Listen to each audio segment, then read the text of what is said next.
বিসমিল্লাহির রহমানির রহিম। প্রিয় দেশবাসী, শিশু, কিশোর কিশোরী, তরুণ তরুণী, ছাত্রছাত্রী, বয়স্ক বৃদ্ধ, নারী পুরুষ সবাইকে আমার সালাম জানাচ্ছি। আসসালামু আলাইকুম। আজ জাতির এক বিশেষ দিন, বিজয় দিবস। বাঙালি জাতির বুক ফুলিয়ে দাঁড়াবার দিন। পাকিস্তানি হানাদার বাহিনীর অনেক অস্ত্রকে অগ্রাহ্য করে খালি হাতে রুখে দাঁড়িয়ে সম্মুখ সমরে লড়াই করে নিজেদের জন্য একটি স্বতন্ত্র রাষ্ট্র প্রতিষ্ঠার উৎসবের দিন। এই দিনে স্মরণ করি লক্ষ লক্ষ শহীদদেরকে, অগণিত শিশু কিশোর, তরুণ তরুণী, যুবক যুবতী, বৃদ্ধ জনতার আত্মত্যাগকে, যার ফলে স্বাধীনতা অর্জন সম্ভব হয়েছিল। কিন্তু আমরা সেই অর্জনকে আমাদের দোষে সম্পূর্ণতা দিতে পারিনি। সর্বশেষ এবং প্রচণ্ডতম আঘাত হানল এক স্বৈরাচারী সরকার। সে প্রতিজ্ঞা করেই বসছিল এদেশের মঙ্গল হতে পারে এমন কিছুই সে অবশিষ্ট থাকতে দেবে না। এবছরের বিজয় দিবস বিশেষ কারণে মহানন্দের দিন। মাত্র 4 মাস আগে একটি অসম্ভব সম্ভব হয়ে গেল। দেশের সবাই মিলে একজোটে হুঙ্কার দিয়ে উঠল, পৃথিবীর ঘৃণ্যতম স্বৈরাচারী শাসককে পালিয়ে যেতে বাধ্য করে আমাদের প্রিয় দেশকে মুক্ত করেছে ছাত্র জনতার সম্মিলিত অভ্যুত্থান। যে হাজার হাজার শহীদ এবং আহতদের আত্মত্যাগ এবং ছাত্র জনতার অটুট ঐক্যের মাধ্যমে এই গণ অভ্যুত্থান সম্ভব হলো, তাদের সবাইকে স্মরণ করি এবং আজ এবারের মহাবিজয়ের দিনে সমগ্র জাতির পক্ষ থেকে তাদের প্রতি সশ্রদ্ধ সালাম জানাই। নাগরিক অধিকার ও মর্যাদা নিশ্চিতের জন্য, গণতন্ত্রের জন্য একটি বৈষম্যহীন দেশ গড়ার তাগিদে ছাত্র জনতা স্বৈরাচারের রক্তচক্ষুকে উপেক্ষা করে রক্ত দিয়ে 4 মাস আগে নতুন বাংলাদেশ গড়ার জন্য যে ঐক্য গড়ে তুলেছিল, সে ঐক্য এখনও পাথরের মতো মজবুত আছে। মাত্র কয়েকদিন আগে জাতি আবার গর্জে উঠে সমগ্র পৃথিবীকে সে কথা জানিয়ে দিয়েছে। যখন পরাজিত শক্তি নড়ে চড়ে ওঠার চেষ্টা করছিল, সকল রাজনৈতিক দলের এবং সকল ধর্মের শীর্ষ ব্যক্তিদের এবং ছাত্রদের সমাবেশের মাধ্যমে এক কণ্ঠে সজোরে ঘোষণা দিয়েছিল, আমরা যে নিরেট ঐক্যের মাধ্যমে অভ্যুত্থান করেছি সে ঐক্য আরও জোরদার হয়েছে। 4 মাসের ব্যবধানে আমাদের ঐক্য কোথাও শিথিল হয়নি।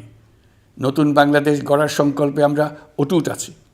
বহির্বিশ্বে চাতুর্যপূর্ণ প্রচারণা দিয়ে যারা আমাদের মধ্যে দূরত্ব সৃষ্টির চেষ্টা করছে, তারা দূরত্ব সৃষ্টি তো করতে পারেইনি, বরং সারা জাতিকে সগৌরবে উচ্চকণ্ঠে তার ঐক্যকে পৃথিবীর সামনে তুলে ধরতে উজ্জীবিত করেছে। পরাজিত শক্তি তাদের পরাজয় কিছুতেই মেনে নিতে পারছে না। তারা প্রতিদিন দেশের ভেতরে এবং বাইরে থেকে জনতার অভ্যুত্থানকে ব্যর্থ করার জন্য বিপুল অর্থ ব্যয়ে নানা ভঙ্গিতে তাদের চেষ্টা চালিয়ে যাচ্ছে। পাচার করা হাজার হাজার কোটি টাকা তাদের আয়ত্তে রয়েছে। তাদের সুবিধাভোগীরা সর্বত্র ছড়িয়ে আছে। আমাদের ঐক্য অটুট থাকলে তারা আমাদেরকে আমাদের লক্ষ্য অর্জন থেকে ব্যর্থ করতে পারবে না। সজাগ থাকুন, নিজের লক্ষ্যকে জাতির লক্ষ্যের সঙ্গে একীভূত করুন। পৃথিবীর কোনো শক্তিই আমাদেরকে আমাদের লক্ষ্য অর্জন থেকে বিচ্যুত করতে পারবে না। আমি দেশের গণমাধ্যম কর্মী ও জনগণের প্রতি আহ্বান জানাই, বিশ্বের কাছে দেশের প্রকৃত চিত্র তুলে ধরুন। অপপ্রচারের বিরুদ্ধে সত্যই হোক আমাদের হাতিয়ার। জাতির এই নিরেট ঐক্য এই বছরের বিজয় দিবসকে স্মরণীয় করে রাখবে, ইতিহাসের অনন্য স্থানে প্রতিষ্ঠিত করে রাখবে। এই ঐতিহাসিক অর্জনের জন্য দলমত নির্বিশেষে দেশের সকল তরুণ তরুণী, যুবক যুবতী, বৃদ্ধ বৃদ্ধা সবাইকে আমার অভিনন্দন জানাচ্ছি। এই ঐক্যের জোরে আমরা আমাদের সকল সমস্যার দ্রুত সমাধান নিশ্চিত করতে পারব। এই বিজয় মাসে আমাদের গণ অভ্যুত্থানকে অভিনন্দন জানাবার জন্য, আমাদের বিজয় দিবসে যোগ দেবার জন্য ঢাকায় এসছেন পূর্ব তিমোরের রাষ্ট্রপতি, নোবেল শান্তি পুরস্কার বিজয়ী প্রেসিডেন্ট হোসে রামোস হর্তা। তিনি তার দেশের মুক্তিযুদ্ধে নেতৃত্ব দিয়েছেন। আমাদের দেশের মুক্তিযুদ্ধ তাকে অনুপ্রাণিত করেছিল। 2002 সালে পূর্ব তিমোর স্বাধীন রাষ্ট্র হিসেবে প্রতিষ্ঠিত হয়। আমাদের জাতীয় উৎসবে শরীক হওয়ার জন্য জাতির পক্ষ থেকে তাকে আমরা স্বাগত জানাচ্ছি। কয়েকদিন আগে ইউরোপীয় ইউনিয়নের ১৯ জন রাষ্ট্রদূতের সঙ্গে আমার বৈঠক হয়েছে। এই প্রথমবারের মতো ইউরোপিয়ান ইউনিয়নের প্রায় সকল দেশের রাষ্ট্রদূতগণ একসঙ্গে ঢাকায় এসে সরকারের সঙ্গে বৈঠক করলেন। এই দেশগুলোর বেশিরভাগ দূতাবাস দিল্লিতে। তারা অনেকেই আগে কোনো দিন ঢাকায় আসেনও নি। এটি একটি ঐতিহাসিক ঘটনা। একত্রে ঢাকায় আসলেন শুধু এই বার্তা দেওয়ার জন্য যে ইউরোপীয় ইউনিয়ন বাংলাদেশকে সর্বোচ্চ সমর্থন ও সহযোগিতা দেওয়ার জন্য প্রস্তুত। অন্তর্বর্তীকালীন সরকারের সংস্কার উদ্যোগ এবং গণতান্ত্রিক পদ্ধতিতে নির্বাচনের প্রক্রিয়ার কথা আমি তাদেরকে জানিয়েছি। সেটিতে তারা পূর্ণ সমর্থন জানিয়েছেন এবং সরকারকে সর্বোচ্চ সহযোগিতা করবেন বলে জানিয়েছেন। বাংলাদেশের বিরুদ্ধে অপপ্রচার এবং ভুল তথ্য প্রচারের বিষয়েও আমি ইউরোপীয় ইউনিয়নের কূটনীতিকদের জানিয়েছি। ইউরোপীয় দেশগুলোর মধ্যে যাদের ভিসা অফিস নয়াদিল্লিতে আছে তাদেরকে ঢাকা বা অন্য কোনো প্রতিবেশী দেশে ভিসা অফিস নিয়ে আসার জন্য আমি অনুরোধ করেছি। আমি বলেছি, ইউরোপীয় দেশগুলোর বিশ্ববিদ্যালয়ে ভর্তির জন্য অনেক বাংলাদেশি শিক্ষার্থীর ভিসা পেতে সমস্যা হয়। তারা যদি ভিসা সেন্টার ঢাকায় নিয়ে আসেন তাহলে আমাদের ছেলে মেয়েদের ভোগান্তি কমে যাবে। এছাড়া অর্থনৈতিক ও সামাজিক ক্ষেত্রে তাদের সহযোগিতার মাত্রা বাড়ানোর বিষয়ে আমি আলাপ করেছি। বিশ্বব্যাংক সহ অন্যান্য সকল দাতা প্রতিষ্ঠানসমূহের কাছে আমাদের অর্থনীতির ভবিষ্যৎ সম্বন্ধে আস্থা প্রতিষ্ঠিত করতে অন্তর্বর্তীকালীন সরকার সক্ষম হয়েছে। তারা নতুন উদ্যোগে এবং নতুন উৎসাহে আমাদের সঙ্গে নতুন আর্থিক সম্পর্ক গড়ে তুলতে এগিয়ে এসছে। অর্থনীতির সাফল্যের ব্যাপারে দেশে এবং বিদেশে আস্থার সৃষ্টি হয়েছে। অন্তর্বর্তী সরকার যখন দায়িত্ব গ্রহণ করে অর্থনীতি তখন ভেঙে পড়ার অবস্থায়। গত 4 মাসে এই অবস্থার বিরাট পরিবর্তন হয়েছে। ব্যাংকিং ব্যবস্থায় আস্থা এবং নিয়ম শৃঙ্খলা ফিরে আসছে। কোনো ব্যাংক বন্ধ করে দিতে হয়নি। ব্যাংক যত দুর্বলই হোক তাকে টিকিয়ে রাখার ব্যবস্থা করা হয়েছে। প্রথম দিকে আমানতকারীর টাকা উত্তোলনের ব্যাপারে বিধিনিষেধ আরোপ করা হয়েছিল, এখন সেটা তুলে দেওয়া হয়েছে। বাংলাদেশ ব্যাংক সকল ব্যাংককে আমানতকারীর আমানত ফেরত দেওয়ার জন্য নতুন টাকার সরবরাহ দিতে প্রস্তুত হয়েছে। আশা করি এতে ব্যাংকিং ব্যবস্থায় সকলের আস্থা ফিরে আসবে। প্রিয় দেশবাসী, আমাদের সরকারের শুরুতেই একটি কমিটি নিয়োগ করেছিলাম, শ্বেতপত্র প্রণয়ন কমিটি। এই কমিটির কাজ ছিল অভ্যুত্থানের পর অর্থনীতি কোন পরিস্থিতিতে যাত্রা শুরু করলো তার একটা দলিল রচনা করা। এতে কি পেলাম না তার একটা চিত্র তুলে ধরার দায়িত্ব দেওয়া হয়েছিল এই কমিটিকে। ডক্টর দেবপ্রিয়ের সভাপতিত্বে গঠিত 12 সদস্যের শ্বেতপত্র প্রণয়ন কমিটি নির্ধারিত সময়ে এই কঠিন কাজ সম্পন্ন করে আমাদের কাছে 400 পৃষ্ঠার একটা বিস্তারিত রিপোর্ট পেশ করেছে। রিপোর্ট পড়ে দেশের মানুষ হতভম্ব হয়ে গেছে। দেশে বিদেশে অনেক প্রতিষ্ঠান ও ব্যক্তি গভীর আগ্রহ নিয়ে এই রিপোর্টটি সংগ্রহ করছে। দেশের মধ্যে পত্রপত্রিকা, সেমিনার, আলোচনা সভা, টেলিভিশনে এই নিয়ে প্রচুর আলোচনা হচ্ছে। ফ্যাসিবাদী সরকার দেশের অর্থনীতিকে ভেঙে দিয়ে গেছে এটা সবাই বুঝতে পারছিল, কিন্তু অর্থনীতিকে কী পরিমাণ ধ্বংসস্তূপে পরিণত করে দিয়ে গেছে তার পরিমাপ সম্বন্ধে কোনো ধারণা করতে পারছিল না। শ্বেতপত্র প্রণয়ন কমিটি হিসেব নিকেশ করে এর পরিমাণ বের করে দিয়েছে। এই রিপোর্ট পড়ে সকলে অবিশ্বাস্য চোখে একে অপরের দিকে তাকাচ্ছে। কারো মুখে কথা বেরোচ্ছে না। দিন দুপুরে সকলের সামনে থেকে হাজার হাজার কোটি টাকা ব্যাংক থেকে পাচার করে নিয়ে গেছে। কেউ বলার ছিল না, কেউ দেখার ছিল না।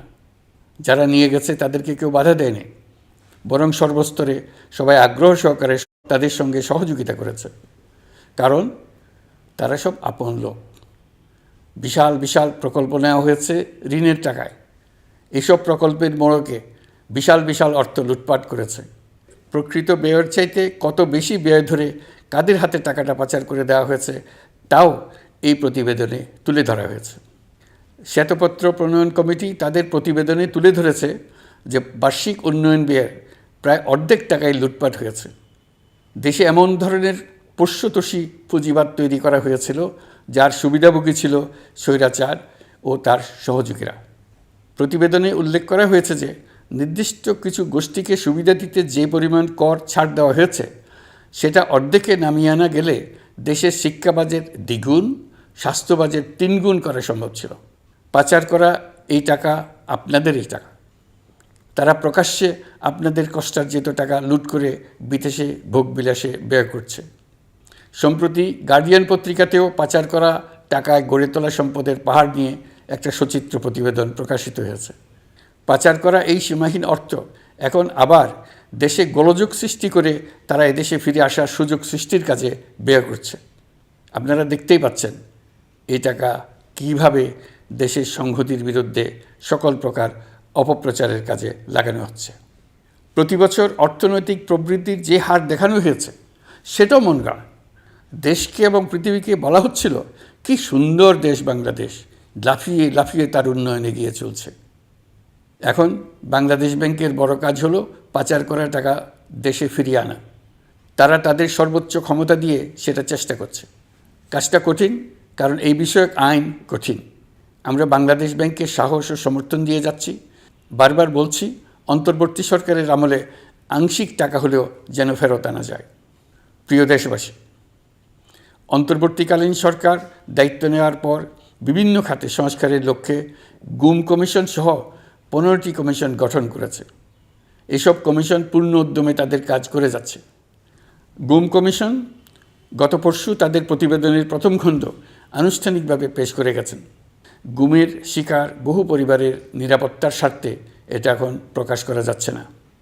এই প্রতিবেদন পড়ার আগেই আপনাদেরকে সাবধান করে রাখি, এটা একটা লোমহর্ষক প্রতিবেদন। মানুষ মানুষের প্রতি কী পরিমাণ নৃশংস হতে পারে এতে আছে তার বিবরণ। অবিশ্বাস্য বর্ণনা। সরকারের আক্রোশের শিকার হয়ে ঘটনাচক্রে যারা এখনও বেঁচে আছেন তারা আজ পর্যন্ত মুখ খুলতে সাহস করছেন না। তাদের ভয় কিছুতেই কাটছে না। তাদের ভয় হঠাৎ যদি ওই জালেমরা আবার ক্ষমতায় আসে তাহলে তাদের প্রতি এরা নৃশংসতম হবে।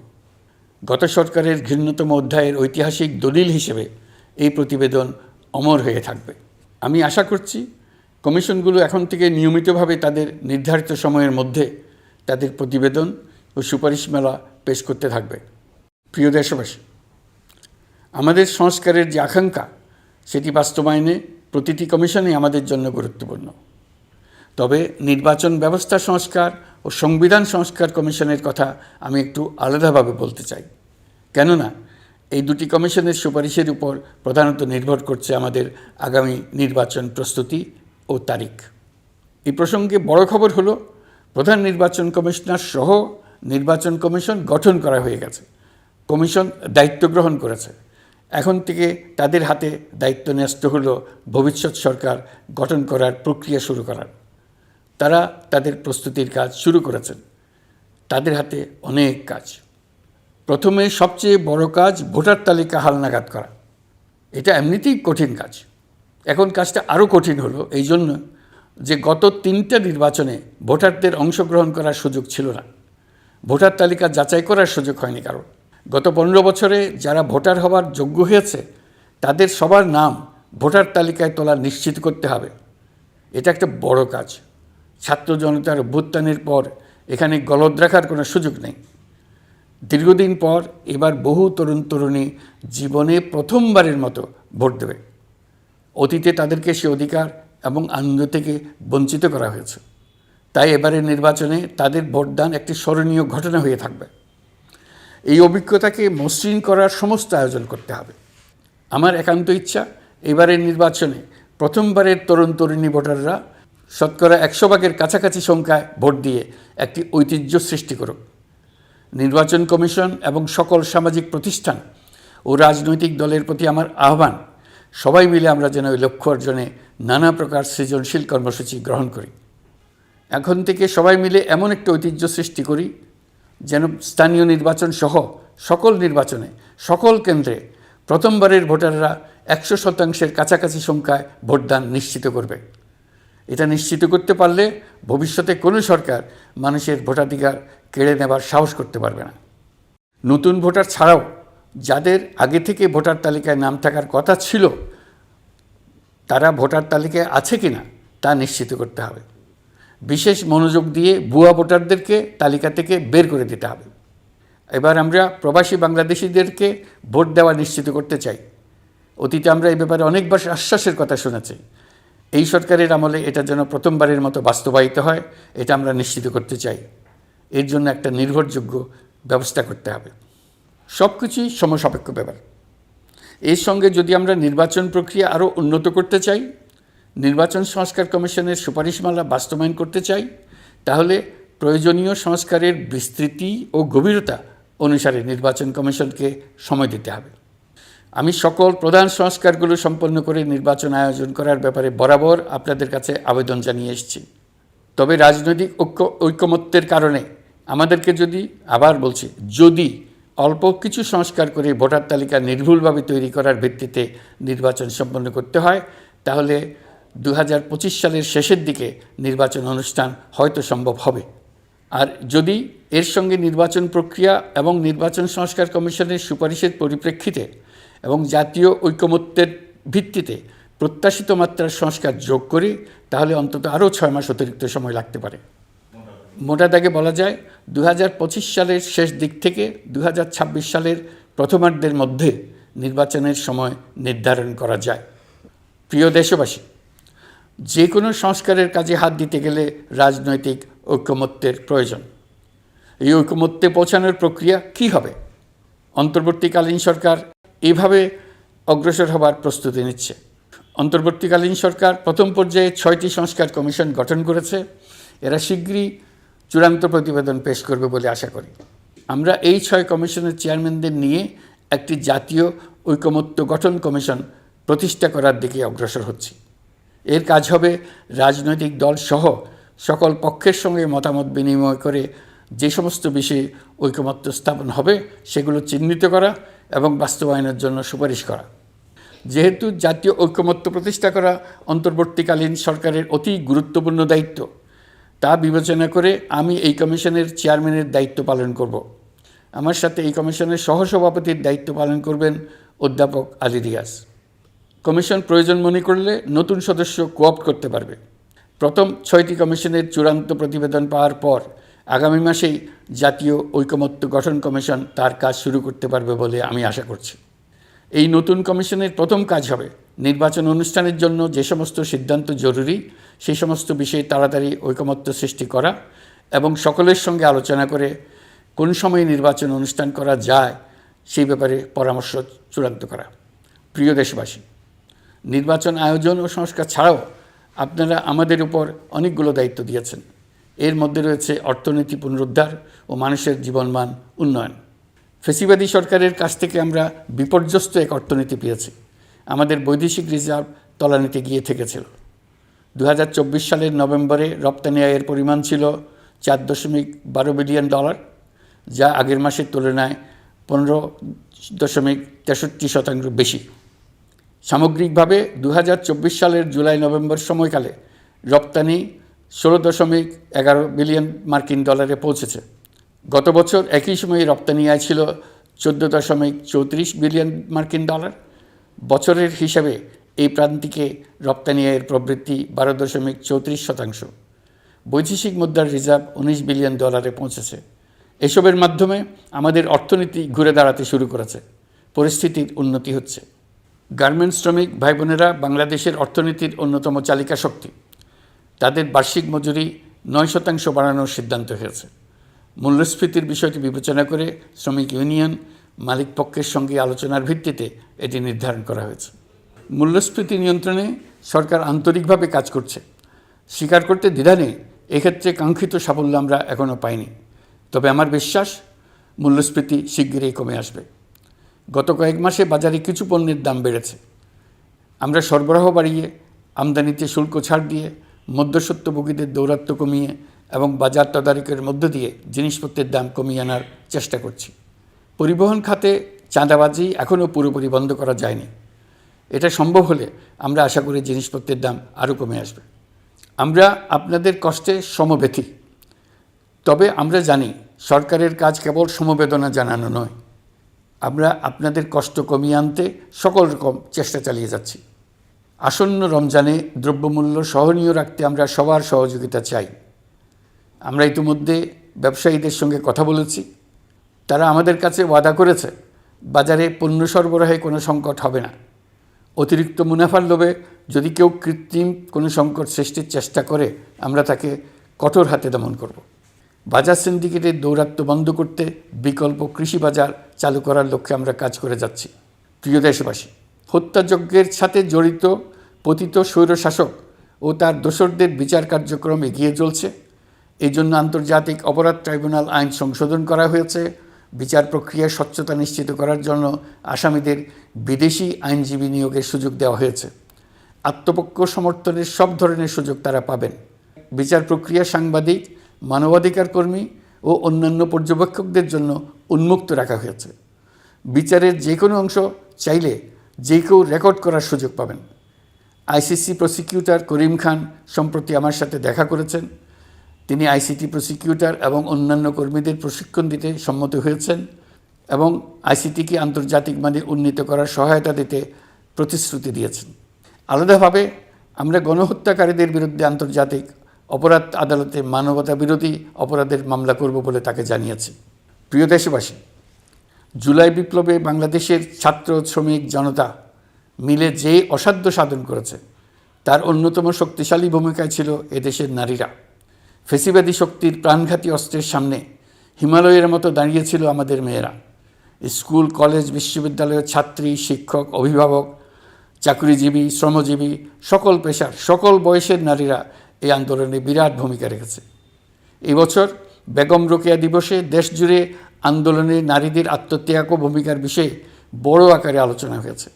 ওই দিন জুলাই কন্যারাও ঘোষণা দিয়েছে তারা তাদের কথা কাউকে ভুলে যেতে দেবে না। অন্তর্বর্তীকালীন সরকার নারী অধিকার রক্ষায় নারী বিষয়ক সংস্কার কমিশন করেছে। শিগগিরই তারা তাদের রিপোর্ট দেবে। জুলাই কন্যারা ঘোষণা দিয়েছে প্রতি বছর 10 ডিসেম্বর তারিখে নির্ধারিত সময়ে সারা দেশে সকল পরিবারের নারী, শিশু, কিশোরী, তরুণী, মহিলা, বৃদ্ধা একসঙ্গে নিজ নিজ নির্ধারিত স্থানে, সেটা উঠান হোক, বাড়ির সামনে রাস্তায় হোক, সমাবেশ করে দেশের অর্ধেকাংশ মানুষের অস্তিত্বের কথা সারা জাতিকে স্মরণ করিয়ে দেবে, তাদের আশা আকাঙ্ক্ষার কথা জানিয়ে দেবে। যেই তরুণীরা জুলাই আন্দোলনে সামনের সারিতে থাকলো তারা নতুন বাংলাদেশ গড়ার প্রত্যয় থেকে আর কোনো দিন সরে যাবে না। তারা শুধু নতুন বাংলাদেশ নয়, নতুন এক পৃথিবী গড়ে তোলার মহাকর্মযজ্ঞে বাংলাদেশের সকল বয়সের নারীদের সঙ্গে নিয়ে নেতৃত্ব দেবে। সবশেষে এই বিজয়ের মাসে আমি বাংলাদেশের দল, মত, জাতি, ধর্ম, বর্ণ, বয়স নির্বিশেষে সবাইকে ঐক্যবদ্ধ থাকার আহ্বান জানাচ্ছি। শক্তিশালী স্বৈরাচারী সরকারকে জাতীয় ঐক্যের মাধ্যমেই আমরা হটাতে পেরেছি। তারা এখনও সর্বশক্তি দিয়ে জাতিকে বিভক্ত করার চেষ্টা চালিয়ে যাচ্ছে। সাম্প্রদায়িক রাজনীতির মাধ্যমে জাতীয় ঐক্যকে নস্যাৎ করতে চাচ্ছে, একের প্রতি অন্যের বিষ উগড়ে দিতে চাচ্ছে। তাদের এই হীন প্রচেষ্টাকে কোনোভাবেই সফল হতে দেবেন না। প্রিয় দেশবাসী, এটা আমাদের বিজয়ের মাস। 16ই ডিসেম্বরে যুদ্ধ জয় করে পৃথিবীর বুকে বাঙালি জাতির একটা স্বাধীন রাষ্ট্র প্রতিষ্ঠার মাস, শত্রুকে চূড়ান্তভাবে পরাজিত করার মাস, নিজের শক্তিকে আবিষ্কার করার মাস। এই বিজয়ের মাসে আমরা সকল প্রস্তুতি নিয়ে দৃঢ় পদক্ষেপে নতুন বাংলাদেশ গড়ার যাত্রা শুরু করলাম। এই যাত্রা শুভ হোক, গন্তব্যে পৌঁছানো নিশ্চিত ও আনন্দদায়ক হোক। বিজয়ের মাস হোক নারী, পুরুষ, ধর্ম, বর্ণ, রাজনৈতিক পরিচয় নির্বিশেষে জাতির মহা ঐক্যের মাস। বিজয়ের মাস হোক ছাত্র জনতার অভ্যুত্থানকে স্মরণ করে নতুন বাংলাদেশ গড়ার শপথ দৃঢ়তার সঙ্গে পুনর্ব্যক্ত করার মাস। বিজয়ের মাস হোক নতুন বাংলাদেশ গড়ার লক্ষ্যে তরুণদের প্রচণ্ড দুঃসাহস প্রকাশের মাস। বিজয়ের মাস হোক নাগরিকদের পরস্পরের মধ্যকার সম্পর্ক স্থায়ীভাবে ভয়বিহীন থাকবে এমন এক সমাজ গড়ার মাস। সংখ্যালঘুদেরকে সংখ্যাগরিষ্ঠদের ভয়ে ভীত হতে হবে না, নারীকে পুরুষের ভয়ে ভীত হতে হবে না, বিত্তহীনকে বিত্তবানদের ভয়ে ভীত হতে হবে না, নিজের মত প্রকাশে কারো ভয়ে ভীত হতে হবে না। বিজয়ের মাস হোক অসম্ভবকে সম্ভব করার প্রতিজ্ঞা নেবার মাস। প্রিয় দেশবাসী, শিশু, কিশোর কিশোরী, তরুণ তরুণী, ছাত্রছাত্রী, বয়স্ক, বৃদ্ধ, পুরুষ, নারী, আসুন আমরা প্রাণ ভরে বিজয়ের মাস উদযাপন করি। সকলকে বিজয়ের মাসের শুভেচ্ছা জানাচ্ছি। এই বিজয়ের মাস জাতির জন্য এক নতুন দিগন্তের সৃষ্টি করুক। আপনাদের সবাইকে আবার আমার সালাম জানাচ্ছি। আসসালামু আলাইকুম। মহান আল্লাহ আমাদের সহায় হন। আল্লাহ হাফেজ।